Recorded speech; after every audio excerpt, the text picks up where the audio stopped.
Quando o maior apagão da história do estado deixou a cidade em trevas, achei que o pior seria o calor ou a comida estragando na geladeira. Não era. Era o silêncio. Um silêncio tão profundo que, quando os sussurros começaram a vir do andar superior vazio, eles pareciam gritos. Eles imitavam minha esposa, minha filha, até pararem de tentar, e começarem a falar na língua deles. Tudo aconteceu naquele verão insuportável de 2020. Uma onda de calor histórica, a rede elétrica sobrecarregada, e então, às 21h43 de uma terça-feira, tudo desabou. As luzes da cidade, os aparelhos de ar-condicionado, os postes de rua, tudo se apagou de uma vez. O primeiro minuto foi de beleza estranha, um céu estrelado que eu nunca tinha visto sobre Chicago. O segundo minuto foi de silêncio. Um silêncio que você sente nos dentes. Foi quando ouvi o primeiro arrastar de pés no andar de cima. Meu nome é Samuel. Minha esposa, Lisa, e nossa filha de 7 anos, Chloe, tinham viajado uma semana antes para Cleveland, para visitar os avós maternos. Eu tinha ficado para trás, preso por um projeto importante no trabalho, um projeto que, ironicamente, envolvia análise de resiliência de redes de infraestrutura. A piada não seria engraçada por muito tempo. A casa, uma sobrada antiga no bairro de Lincoln Park, sentia-se enorme e oca sem elas. Eu estava no home office, no primeiro andar, quando o apagão atingiu. A tela do meu laptop e as luzes LED da cozinha morreram de um só golpe, mergulhando tudo em uma escuridão tão completa que por um instante achei que tinha ficado cego. Então, meus olhos se ajustaram à fraca luz lunar que entrava pelas janelas da frente. Silêncio. Não o silêncio relativo de uma casa noturna, com a geladeira zumbindo. Era o silêncio de uma tuba. O ar parado, já quente e pesado, começou a ficar opressivo instantaneamente. Foi então que ouvi um arrastar lento, deliberado, no piso de madeira do andar de cima. Scri, pausa, scratch. Meu coração deu um salto. Chloe, gritei, antes que meu cérebro pudesse processar. Ela não estava em casa. Lisa também não. Eu estava sozinho. O som parou. Eu congelei na minha cadeira, ouvindo. A casa voltou ao silêncio. Deve ter sido a madeira se contraindo com a mudança brusca de temperatura, pensei. Ou o som de um ramo de árvore raspando no telhado. Tentei me convencer. Peguei meu celular para usar como lanterna. 22h07, sem sinal. Sem Wi-Fi, obviamente. A bateria estava em 78%. Era meu maior bem agora. Desliguei a lanterna para economizar, deixando-me novamente na penumbra azulada. Fui até a cozinha, tateando as paredes, para ver se encontrava velas. Encontrei um pé de vela quase gasto em uma gaveta. Acendi-o. A pequena chama amarela dançou, criando sombras que se contorciam nas paredes, mas era melhor do que o escuro. Foi quando os sussurros começaram. Eram inaudíveis a princípio, como o ruído de uma concha no ouvido misturado ao estalar da vela. Sentei-me à mesa da cozinha, tentando me acalmar. Então, eles se tornaram mais claros. Vinham do alto, do vão da escada que levava aos quartos. Não eram palavras. Eram imitações de ritmo. O padrão de uma conversa murmurante, sem conteúdo. Soava como duas pessoas tentando falar uma língua estrangeira ouvida de muito longe. Um fluxo suave de sibilantes e consoantes suaves. E então, dentro daquele fluxo, um padrão se destacou. Soou como, Samson, fica, quieto. Samuel. Meu nome. Ou uma aproximação dele. Meu sangue gelou. A vela tremulou, como se alguém tivesse soprado suavemente nela. Quem está aí? Minha voz saiu áspera, desafiadora, mas o medo era um gosto de cobre na minha língua. Os sussurros pararam abruptamente. A casa voltou ao silêncio, agora carregado de expectativa. Era pior. Decidi investigar. Era o que se fazia nos filmes, antes de tudo dar errado. Com a vela em uma mão e uma barra de ferro pesada que eu usava como suporte de porta na outra, a arma mais próxima que encontrei, subi os degraus de madeira, que rangiam alto demais a cada passo. A chama da vela projetava minha sombra, enorme e grotesca, na parede atrás de mim. O corredor do segundo andar estava vazio. As portas dos quartos estavam fechadas, a nossa, a de Chloe, o banheiro. O ar era ainda mais quente aqui em cima, estático, com cheiro de poeira e madeira velha. Nada se mexia. Verifiquei cada cômodo. Vazios. Camas arrumadas, tudo no lugar. Uma sensação de alívio doentio começou a surgir. Eu estava mesmo ouvindo coisas. O estresse, a solidão, o choque do apagão. Abri a janela do nosso quarto para tentar entrar um pouco de ar, mas a noite lá fora estava igualmente parada, sem uma brisa sequer. Foi quando, ao voltar para o corredor, vi a vela se apagar. Não foi um sopro. A chama simplesmente se contraiu e morreu, como se o oxigênio tivesse sido sugado do corredor. A escuridão foi absoluta. E no mesmo instante, um cheiro invadiu minhas narinas, doce e acre, como flores murchas mergulhadas em água estagnada. O mesmo cheiro do porão, que sempre atribuía a um vazamento antigo. E os sussurros voltaram. Desta vez, não vinham de um ponto. Vinham de todas as direções, das paredes, do teto, do assoalho sob meus pés. E eram diferentes. Agora, eles tentavam imitar vozes familiares. Papai? Uma imitação aguda, distorcida, da voz da Chloe. Soava como se tivesse sido gravada e reproduzida em fita desgastada. Sam, amor, está tudo bem? A voz de Lisa, mas sem sua calorosa entonação. Plana, mecânica, como um robô aprendendo a ser humano. Eu gritei. Não uma palavra, apenas um grito gutural de puro terror. Girei no escuro, a barra de ferro levantada, atingindo apenas o ar vazio. Parem. Parem com isso. Os sussurros cessaram novamente. O cheiro doce ficou mais forte por um segundo, depois começou a se dissipar. Eu estava ofegando no corredor escuro, suor escorrendo pelo meu rosto. Tive que sair dali. Desci as escadas aos tropeços, quase caindo, e me joguei na sala de estar, onde a luz da lua entrava um pouco mais. Tranquei a porta que dava para o hall e empurrei uma poltrona pesada contra ela. Meu coração batia como um tambor de guerra. O celular. Tinha que ligar para alguém. Para a polícia. Para qualquer um. A tela iluminou-se, cega e brilhante no escuro. Ainda sem sinal. Mas a lanterna funcionava. A acendi, varrendo o cômodo com seu feixe brutal e branco. Tudo normal. Livros na estante, sofá, TV. Mas a luz não alcançava os cantos. Eles pareciam mais escuros do que deveriam, como se a escuridão lá estivesse engrossando, se solidificando. Sentei-me no chão, encostado na poltrona que bloqueava a porta, a lanterna do celular apontada para o teto, iluminando o cômodo com uma luz difusa. Era um refúgio precário. Eu tinha que esperar. O apagão não poderia durar para sempre. Alguém viria. As luzes acenderiam. A normalidade voltaria. As horas se arrastaram. 23 horas, meia-noite. 1 hora da manhã. A cidade lá fora permanecia em trevas. Nenhum farol de carro, nenhuma sirene. Era como se o mundo inteiro tivesse desaparecido. A única companhia eram os meus próprios pensamentos e o medo constante de ouvir os sussurros de novo. Eles não voltaram. Não da mesma forma. Mas por volta das 2 horas, comecei a ouvir os passos de novo. Desta vez, no primeiro andar. No corredor logo atrás da porta bloqueada. Um arrastar lento, pesado. Scratch, tump, scratch, tump. Como se algo estivesse se arrastando e se apoiando na parede. Apertei os olhos e cobi a cabeça nos joelhos. Não é real. Não é real. É a minha mente. A teoria do estresse era um conforto frágil, mas era tudo que eu tinha. O arrastar parou do outro lado da porta. A maçaneta não se mexeu. Nenhum som de respiração. Apenas uma presença. Eu conseguia sentir o peso dela, o frio que emanava através da madeira, contrapondo o calor opressivo da sala. Então, veio a voz. Não um sussurro agora. Uma voz rouca, gutural, que parecia ser feita de vários sussurros sobrepostos. Ela não tentava imitar ninguém. Ela falava em algo que parecia uma língua, mas com sons que a garganta humana nunca conseguiria produzir, estalos, assobios roucos, grunhidos que vinham de muito fundo. E ela vinha da minha direita. De dentro da sala. Do canto mais escuro, onde a lanterna não alcançava.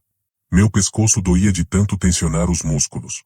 Lentamente, virei a cabeça, direcionando a lanterna do celular para o canto. A luz branca e crua iluminou a estante de livros, a planta ornamental, e parou na borda de uma sombra que não deveria estar lá. Era densa demais, alta demais. E tinha forma. Uma forma alongada, que se encolhia no canto, como se tentasse se comprimir para caber no espaço entre a estante e a parede. A voz gutural continuou, vindo daquela sombra. Eu não conseguia ver olhos, um rosto, nada definido. Apenas uma coluna de escuridão que absorvia a luz ao invés de refleti-la. E então, a sombra se moveu. Não andando. Fluindo. Ela se desprendeu do canto e começou a se espalhar pelo chão em minha direção, como uma poça de óleo preto se alastrando rapidamente sobre o carpete. Eu gritei de novo, levantei-me de um salto e recuei até bater na parede oposta. A sombra parou a meio metro de mim. A voz gutural cessou. E então, em um sussurro claro e perfeito, como se fosse dito dentro do meu próprio ouvido, uma palavra que entendi. Solitário. A sombra então retrocedeu, rápida como um raio, recolhendo-se ao canto e depois desaparecendo completamente, como se nunca tivesse estado lá. Eu deslizei pela parede até o chão, tremendo incontrolavelmente. A lanterna do celular ainda apontava para o canto vazio. 3h17 da manhã. Eles não eram alucinações. Eles estavam aprendendo. E o que eles tinham aprendido sobre mim, naquela primeira noite de trevas, era o meu ponto mais fraco. Eu não estava mais sozinho apenas com minha solidão. Eu estava compartilhando com algo que se alimentava dela. A palavra solitário ecoou na minha mente muito depois que o canto da sala voltou a ser apenas um canto. Não era uma acusação. Era uma constatação. Uma identificação, como um entomologista nomeando uma espécie rara. Eles, o que quer que fossem, tinham me diagnosticado. A primeira luz do amanhecer trouxe um alívio que beirava o êxtase. Um cinza sujo começou a substituir o breu absoluto lá fora, delineando os contornos das janelas. Com a luz, por mais fraca que fosse, os sons cessaram. O peso no ar se dissipou. A casa voltou a ser apenas uma casa velha, quente e silenciosa. Eu não tinha dormido um segundo. Fiquei sentado no chão até o sol raiar o suficiente para eu enxergar sem a lanterna do celular. A bateria estava em 41%. Eu precisava de um plano, de informações, de contato com o mundo. A cidade continuava paralisada. Nenhum ruído de motor, nenhuma sirene. Era perturbador. O apagão deveria ter gerado caos, carros de emergência, vozes. Mas havia apenas silêncio. Subi até o segundo andar, encarando cada sombra com o coração na garganta. Abri todas as cortinas para a luz máxima. Nada estava fora do lugar. Nenhum sinal de intrusão. Só a minha loucura, meticulosamente organizada. O telhado. Talvez de lá eu visse algo, um sinal de vida, uma fumaça. Peguei minha escada retrátil do armário do hall e a estendi até a escotilha de acesso no teto do corredor superior. A luz do dia que entrava por lá era encorajadora. Subi. A vista era desoladora. Chicago, normalmente um organismo pulsante de aço e vidro, estava morta. Nenhuma luz de prédio, nenhum movimento nas avenidas. Uma névoa de calor subia do asfalto, tornando os edifícios distantes fantasmas cinzentos. Mas havia vida. Muito, muito longe, no horizonte sul, uma coluna fina de fumaça negra subia. Um incêndio. E em outra direção, pensei ouvir o som distante, muito abafado, de uma sirene. Não estava totalmente sozinho no mundo. Apenas no meu quarteirão, na minha casa, parecia estar. Desci, um pouco mais calmo. O problema era localizado. Era a casa. Ou era algo na casa que o apagão havia ativado. Lembrei do cheiro do porão, doce e podre. Sempre atribuía a umidade a canos velhos. E se não fosse? A escada para o porão ficava na lavanderia, um pequeno cômodo sem janelas no fundo da cozinha. A porta era pesada, de madeira maciça, com uma tranca antiga de ferro. Eu raramente descia. Guardávamos caixas de Natal e alguns móveis quebrados. A luz do dia não chegava lá. Acendi a lanterna do celular, mas hesitei. Abrir aquela porta agora me parecia uma violação de um limite primordial. Mas eu precisava saber. Precisava de alguma explicação física, algo para ancorar minha sanidade. Tranquei a porta da cozinha que dava para a lavanderia, empurrei uma mesa contra ela. Era um ritual de proteção ridículo, mas necessário. Então, destranquei a porta do porão. O cheiro atingiu-me como um golpe. Era o cheiro da noite passada, intensificado, flores mortas, água parada e algo metálico, como sangue velho. A escuridão lá embaixo era líquida. A luz da lanterna parecia fraca, incapaz de penetrá-la direito. Desci os degraus de madeira, que gemeram sob meu peso. O porão era uma caverna de concreto, baixo e úmido. A lanterna revelou as pilhas de caixas, uma bicicleta velha, um freezer desligado. Nada normal. Até que o feixe passou pela parede de fundo. Havia uma marca ali. Não era umidade ou mofo comum. Era uma mancha circular, com cerca de 1 metro de diâmetro, na cor de ferrugem muito escura. Parecia ter infiltrado a tinta e o concreto. E ao seu redor, rachaduras finas se irradiavam, como uma teia de aranha. A parede parecia frágil. como se por trás dela houvesse um vazio, não terra. Aproximei-me, o coração batendo forte. O ar perto da mancha era mais frio. O cheiro vinha dali. Estiquei a mão, hesitante, e toquei a superfície. Estava gelada e levemente úmida. A tinta descascou ao meu toque, revelando o concreto por baixo, que também estava escurecido e quebradiço. Foi então que ouvi. Não um sussurro, mas um batimento. Baixo, profundo, como um coração enorme pulsando atrás da parede. Tump, tump, tump. Pulei para trás, quase derrubando uma pilha de caixas. O batimento continuou, lento e regular. Não era minha imaginação. Era um som físico, que fazia o pó fino no chão vibrar. A parede estava viva. Ou havia algo vivo atrás dela. Toda a minha racionalidade, meu treinamento como engenheiro, desmoronou diante daquela evidência sensorial inegável. A casa tinha um tumor. E o apagão, a ausência da corrente elétrica, do zumbido constante da civilização, havia sido como remover um curativo. A infecção estava respirando, se expandindo. Subi as escadas correndo, tranquei a porta e recoloquei a tranca com mãos trêmulas. Empurrei a mesa de volta contra ela. Meu refúgio não era um refúgio. Era o epicentro. O dia passou em um estado de vigília paranoica. Comi biscoitos secos, bebi água da torneira, a água ainda corria, graças à pressão da cidade. Monitorei o celular freneticamente. Nada. Às 15 horas, fiz uma última tentativa. Peguei um rádio a pilhas velho que usávamos para o clima. Liguei-o. Estática. Girei o dial. Mais estática. Até que, em uma frequência baixa, uma voz surgiu, fraca e cheia de interferência. Repetindo, estado de emergência, falha em cascata na rede, evitem deslocamentos, a voz oficial soava distante, quase fantasmal. Relatos de perturbações, em áreas de escuridão prolongada, ignorem, mantenham-se em casa.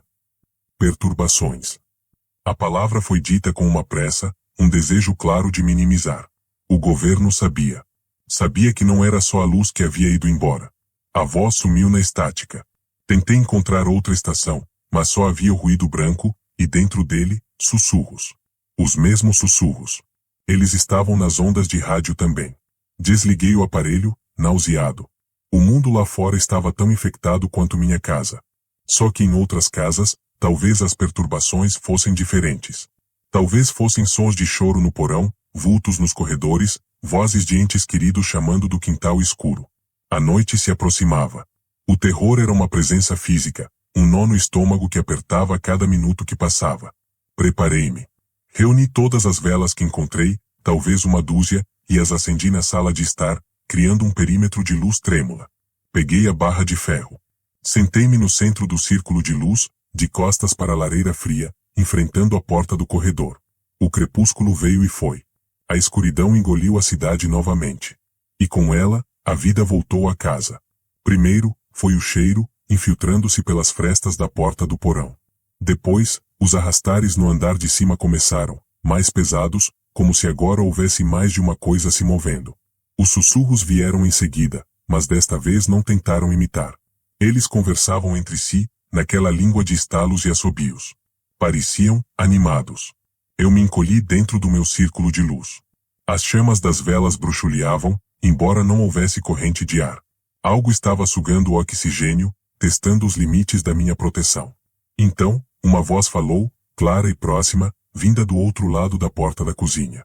Era uma imitação quase perfeita da Lisa, mas com uma nota de urgência falsa. Sam, estamos na porta da frente. Está tudo escuro, não consigo abrir. Deixa a gente entrar, por favor. Meu sangue gelou. Era um truque baixo, óbvio. Mas uma parte de mim, a parte que amava minha esposa, se contorceu. E se fosse real? E se elas tivessem voltado? Sam, pelo amor de Deus. Tem algo vindo pela rua. A voz choramingou, agora com um tom de pânico genuíno que era quase convincente demais. Agarrei a barra de ferro com força. Você não é ela, grunhi, baixinho. A voz mudou instantaneamente, perdendo toda a humanidade, tornando-se aquele sibilo rouco e múltiplo. Não. Mas ela poderia estar. Se você abrisse. Nós a traríamos para você. Solitário. Era uma oferta. Uma troca. Minha sanidade, minha alma, por uma cópia da minha família. O horror daquela proposta me deixou mais enojado do que assustado. Vão embora, disse, com uma força que não sentia. Risadas. Não uma, mas várias, sobrepostas, feitas de estalos e sussurros, ecoando por toda a casa. Era o som mais aterrorizante que eu já ouvira.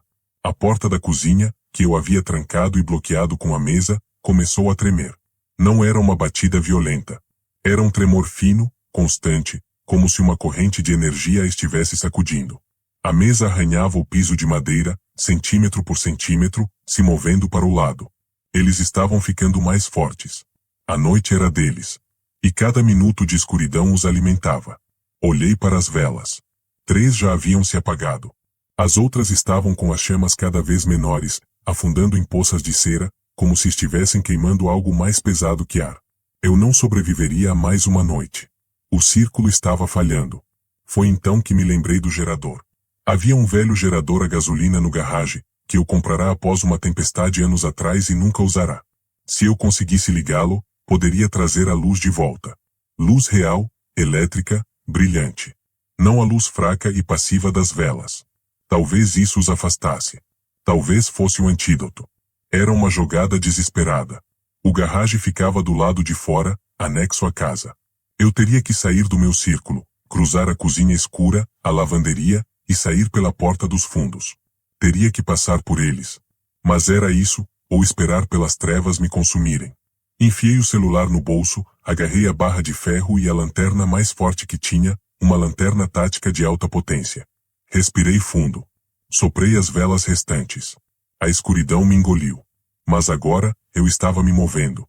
A escuridão, sem as velas, era um ser vivo. Ela pressionava meus olhos, enchia meus ouvidos com um zumbido de ausência.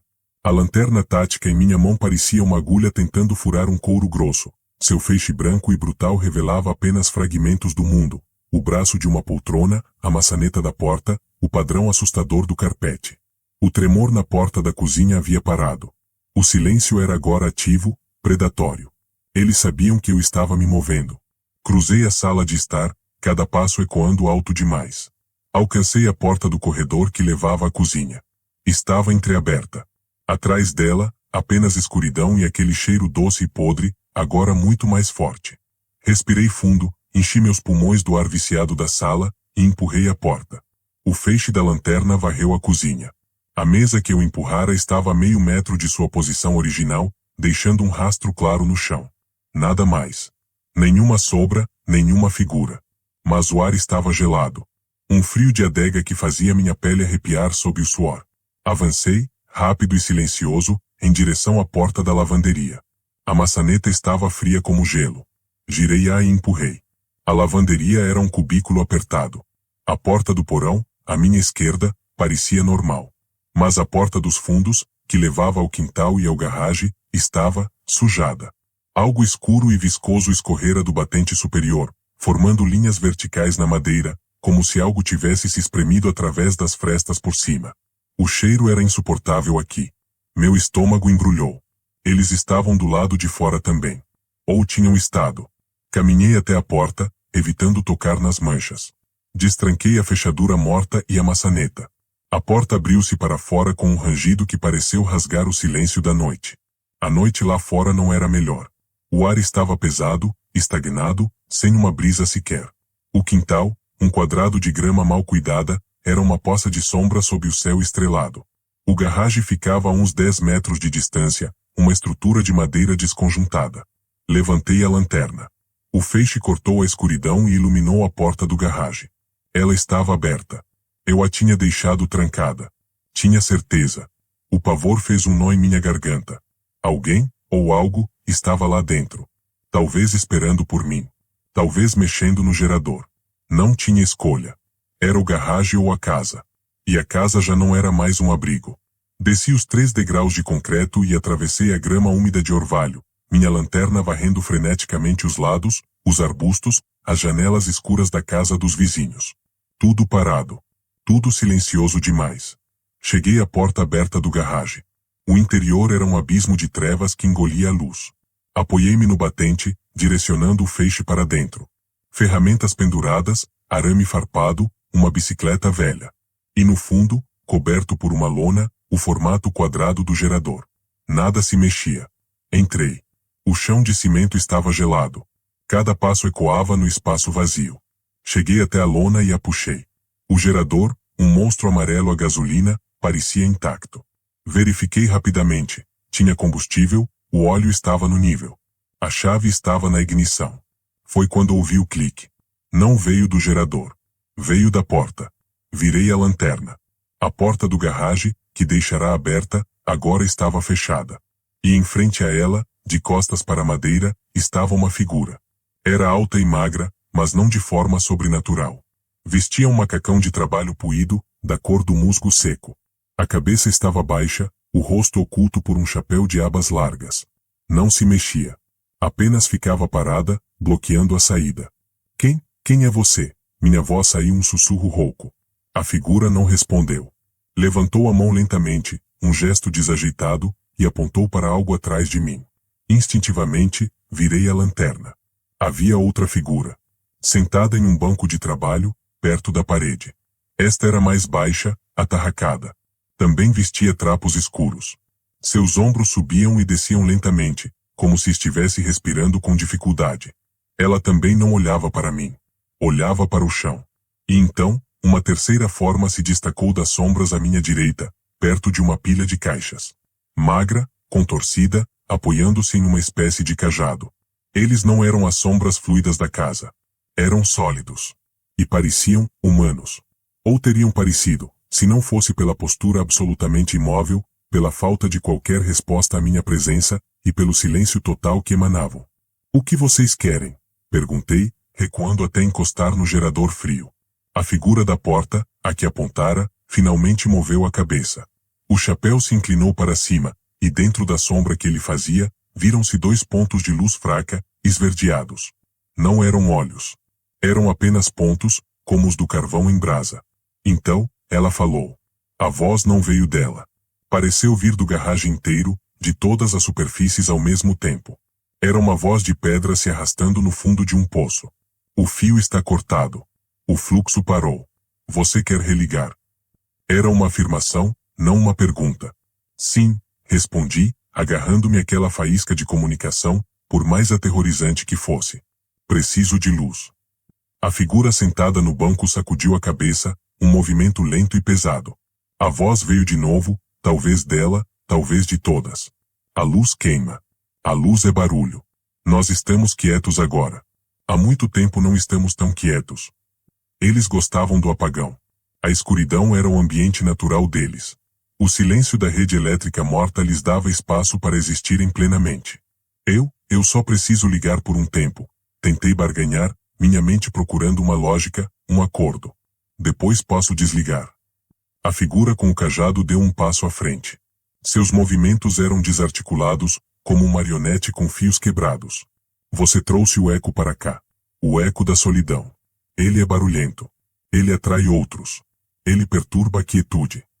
Eles estavam falando dos sussurros, das sombras na casa. Aquelas coisas eram diferentes. Eram parasitas emocionais, ruídos na quietude que estas entidades preferiam. Talvez fossem até inimigos. Eles estão na minha casa, disse, uma centelha de esperança insana surgindo. Se eu acender a luz, talvez eles vão embora. Ficará quieto de novo. As 3 figuras ficaram imóveis por um longo momento. A escuridão entre elas parecia pulsar. Finalmente, a voz veio, mais suave, mas ainda carregada de uma gravidade antiga. O gerador faz um barulho grande. Corta a quietude.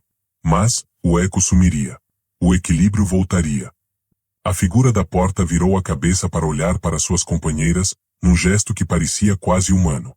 Você pode ligar. Uma vez. Por uma noite. Para limpar a sua casa. Depois, você desliga. Para sempre. Você aceita a quietude. Ou você vai embora. Era um ultimato. Eu podia ter luz por uma noite para expulsar os sussurros. Depois, ou eu apagava tudo e vivia na quietude eterna com essas coisas no garagem, ou eu tinha que deixar minha casa para sempre. Aceitar a quietude significava viver sem eletricidade, na penumbra, com essas sentinelas como vizinhas. Significava entregar-se à escuridão. Eu aceito, menti, sem hesitar. Eu aceitaria qualquer coisa naquele momento. A figura da porta se afastou da porta, abrindo caminho. Os pontos de luz verde em seu rosto fixaram-se em mim. Ligue. Limpe sua casa. Nós ouviremos. Se o barulho não parar ao amanhecer, nós vamos silenciá-lo. Não precisei de mais avisos. Girei a chave no gerador e puxei a corda de partida. Ele engasgou uma vez, depois rugiu para a vida, um som brutal e gloriosamente mecânico que encheu o garagem e rasgou o silêncio da noite. A luz veio de uma lâmpada de trabalho pendurada no teto, tremeluzindo antes de brilhar com força. O garagem foi banhado em uma luz amarela e crua. As 3 figuras haviam desaparecido. Olhei ao redor. Nenhum sinal delas. Só o gerador rugindo e a luz banhando as ferramentas, a poeira, a porta aberta para a noite. Eu tinha luz. E tinha um prazo. O rugido do gerador era a coisa mais linda que eu já ouvira. Era barulho, era vibração, era vida forçando seu caminho através da quietude morta. Com a lanterna ainda na mão, corri de volta para casa, deixando a porta dos fundos aberta, o som do motor ecoando como um escudo ao meu redor. A cozinha ainda estava escura, mas a sensação era diferente. O frio opressivo havia recuado. O cheiro doce e podre ainda pairava, mas agora diluído, como se estivesse se dissipando. Corri para a sala de estar, encontro o interruptor da luz principal na parede. Cliquei. Nada. O desespero apertou meu peito. O gerador não estava conectado? Então lembrei, o sistema da casa. Precisava ligar o gerador ao painel elétrico principal, no porão. No porão. O sangue esfriou nas minhas veias. Eu teria que descer lá novamente. No escuro. Mas agora com um objetivo, com um prazo. E com a ameaça dos vigias do garagem ecoando em meus ouvidos. Se o barulho não parar ao amanhecer, nós vamos silenciá-lo. Peguei uma chave de fenda e um alicate da gaveta de ferramentas da cozinha. A lanterna tática estava firme em minha mão. A porta do porão parecia ainda mais sinistra, sabendo o que havia atrás daquela parede manchada. Mas o som do gerador lá fora era um talismã. Uma promessa de luz. Abri a porta. O cheiro subiu, mas o batimento cardíaco gigante, o tum-tum-tum, havia parado. Em seu lugar, havia um silêncio vigilante. Desci os degraus, cada um rangendo como um alarme. O painel elétrico ficava na parede oposta à mancha. Evitei olhar para ela. Concentrei-me nas caixas cinzas, nos fios. Abri a porta do painel. Conhecia o básico. Tinha que desligar o disjuntor principal da rua e conectar o do gerador. Encontrei o cabo pesado do gerador, que vinha por uma pequena abertura na parede da fundação. Segui os manuais mentais que lera anos atrás, minhas mãos trêmulas trabalhando com uma precisão desesperada. Tudo escuro, só o cone de luz da lanterna iluminando os fios coloridos. Conectei os terminais. Apertei as porcas. Minha respiração era o som mais alto no porão. Finalmente, estava pronto. Voltei para o disjuntor principal. Aqui vamos nós, murmurei para mim mesmo, e o girei para a posição do gerador. Um zumbido baixo percorreu o painel. Luzes vermelhas minúsculas em alguns disjuntores acenderam. Funcionou. Subi as escadas correndo, 2 de cada vez, e corri para a sala. Desta vez, quando cliquei o interruptor, um milagre aconteceu. A luz do teto explodiu na sala, uma luz branca e clara que banhou cada canto, cada móvel, cada sombra, e as dissolveu. Eu gritei, um grito de alívio e triunfo puro. Corri pela casa, ligando todas as luzes que encontrava, corredor, cozinha, escada, banheiro. A casa transformou-se de uma caverna ameaçadora em uma caixa de luz ofuscante. O efeito nos sussurros foi instantâneo e dramático. Eles não sumiram.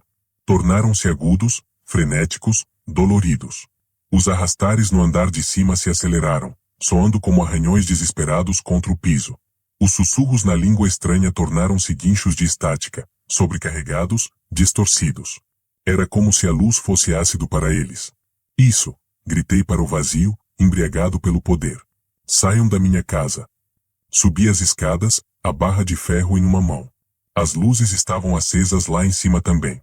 O corredor estava brilhante, inóspito. As portas dos quartos estavam fechadas. De dentro do quarto de Chloe, vinha um som de choro baixo e distorcido, uma imitação patética que agora só causava nojo. Você não é minha filha, gritei, batendo com a barra de ferro na porta. O choro cessou, substituído por um rosnado de ódio puro. Fui de cômodo em cômodo, abrindo portas, inundando cada espaço com luz. Nada estava lá. Apenas a sensação residual de uma presença sendo expulsa, queimada pela claridade. Quando terminei, A casa estava iluminada como um estádio. Suada, ofegante, mas vitoriosa, desci para a cozinha. Olhei pela janela dos fundos. O gerador no garagem rugia fielmente, um farol de barulho no mar da quietude. A cidade ao redor permanecia em trevas. Eu fiz isso. Limpei minha casa. Mas o acordo pesava sobre mim. Uma noite. Para limpar a sua casa. Depois, você desliga. Para sempre. O amanhecer não estava longe. Talvez umas 3 ou 4 horas. Eu poderia desligar o gerador, mergulhar na escuridão novamente e tentar viver na quietude com os vigias do garagem. A ideia era intolerável. Ou eu poderia fugir. Pegar meu carro, que estava no garagem, e tentar ir embora na escuridão, com aquelas coisas talvez seguindo, talvez não. Enquanto decidia, sentado à mesa da cozinha sob a luz brilhante, ouvi um novo som.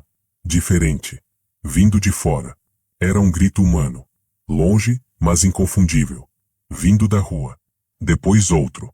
E o som de vidro quebrando. Não eram sussurros ou arrastares. Era caos. Desespero humano real. O apagão estava fazendo as pessoas enlouquecerem. Ou, algo estava fazendo elas enlouquecerem. Fui até a janela da frente, afastando levemente a cortina. Minha rua estava em trevas, mas à luz das estrelas, vi formas se movendo. Pessoas. Andando sem rumo, se arrastando, batendo umas nas outras. Uma figura correu, perseguida por um grupo de outras que se moviam de forma estranha, desengonçada. Não eram os vigias. Era gente. Gente perdendo a humanidade na escuridão. Fugir pela cidade era um suicídio. O amanhecer começou a colorir o horizonte de um cinza sujo. Minhas horas de luz estavam acabando. A decisão precisava ser tomada. Então, uma ideia nasceu. Não de esperança, mas de uma vingança silenciosa. Um erro de sistema. O gerador tinha um tanque de combustível. Cerca de 8 horas de funcionamento contínuo. Mas e se eu o forçasse? E se eu ligasse tudo na casa? Todos os aquecedores elétricos, o forno, o secador de cabelo, tudo de uma vez, sobrecarregando o circuito? O gerador superaqueceria. Poderia pegar fogo. Explodir. Eu não precisava desligá-lo. Eu poderia fazê-lo falhar. Catastroficamente. Seria uma violação clara do acordo. Os vigias do garagem saberiam. Mas talvez, apenas talvez, o estrondo, o fogo, a destruição final do barulho, fosse algo que eles aceitariam como um fim. Um silêncio permanente e garantido. Ou eles me matariam. Era um risco. Mas era melhor do que a quietude eterna. Sem hesitar, fui de cômodo em cômodo, ligando tudo que consumia energia. Aquecedores portáteis que cuspiam ar quente, o forno elétrico em temperatura máxima, todas as luzes, a TV, o micro-ondas. A casa começou a zumbir com uma carga elétrica insana. As luzes piscaram, ficaram mais fracas, depois recuperaram, protestando. Desci ao porão mais uma vez. O zumbido do painel elétrico agora era um gemido agudo. Cheirava a plástico quente. A mancha na parede parecia pulsar levemente, como se sentisse a agonia do sistema. Subi e fui para o garagem. O gerador estava tremendo, sua carcaça amarela vibrando violentamente. Uma fumaça preta e fina começou a sair do escapamento. O som não era mais um ronco constante, era um soluço irregular, moribundo. Os vigias não estavam visíveis. Mas eu sabia que estavam assistindo. Vocês queriam silêncio, gritei, sobre o ruído do motor agonizante. Vão ter. O gerador deu um último ronco, um golpe metálico horrível vindo de suas entranhas, e então apagou. A luz do garagem morreu. Mas não voltou à quietude anterior. Porque do tanque de gasolina, um fio de fumaça começou a subir. E então, com um voo baixo e satisfeito, as chamas surgiram. O fogo era laranja e vivo, consumindo o óleo e a gasolina derramada. Iluminou o garagem inteiro, muito mais brilhante do que a lâmpada alguma vez foi. E na luz dançante das chamas, vi as 3 figuras. Elas estavam paradas no fundo, fora do alcance do fogo. Não se mexeram para apagá-lo. Apenas observavam. Seus chapéus, seus trapos, foram iluminados pela fúria que eu liberara. A figura da porta virou sua cabeça de pontos verdes para mim. A voz, quando veio, não era mais de pedras arrastadas. Era suave, quase um sussurro, mas chegou clara acima do crepitar do fogo. Silêncio perfeito. Ela não estava brava. Parecia satisfeita. Elas então se viraram, uma após a outra, simplesmente se dissolveram nas sombras das paredes, que agora dançavam com a luz do fogo. Eu estava sozinho no garagem, diante do gerador em chamas. O acordo estava cumprido de uma maneira que eu não previra. Eu trouxera o silêncio, não através da submissão, mas através da destruição total do barulho. O fogo não se espalhou.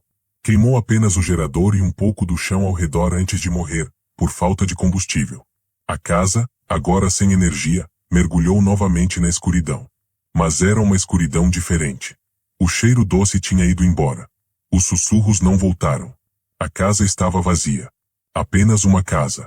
O sol nasceu de verdade, um disco pálido em um céu cor de cinza. A cidade ainda estava escura, mas os gritos haviam cessado. Uma calma exausta pairava sobre tudo. Peguei algumas coisas, entrei no meu carro e dirigi lentamente para fora de Cedar Brook. Passei por pessoas sentadas nas calçadas, olhando para o nada. Passei por casas com portas arrombadas. O mundo estava machucado, mas ainda estava ali. Encontrei um posto de gasolina com um gerador comunitário funcionando, alimentando carregadores de celular. A rede voltou, em parte, 2 dias depois. Lisa e Chloe estavam a salvo em Cleveland. Elas não tinham ouvido sussurros, apenas o pavor comum de um apagão. Nunca contei a elas a história completa. Como poderia? Às vezes, penso nos vigias do garagem. Eles conseguiram o silêncio que queriam. E eu aprendi que há coisas piores do que monstros na escuridão. Há acordos. E há o preço que se paga para quebrá-los, mesmo quando você ganha. A casa em Lincoln Park foi vendida. Ouvi dizer que os novos donos fizeram uma reforma completa. Rebocaram o porão todo. Mas eu duvido que tenham chegado até a parede de fundação.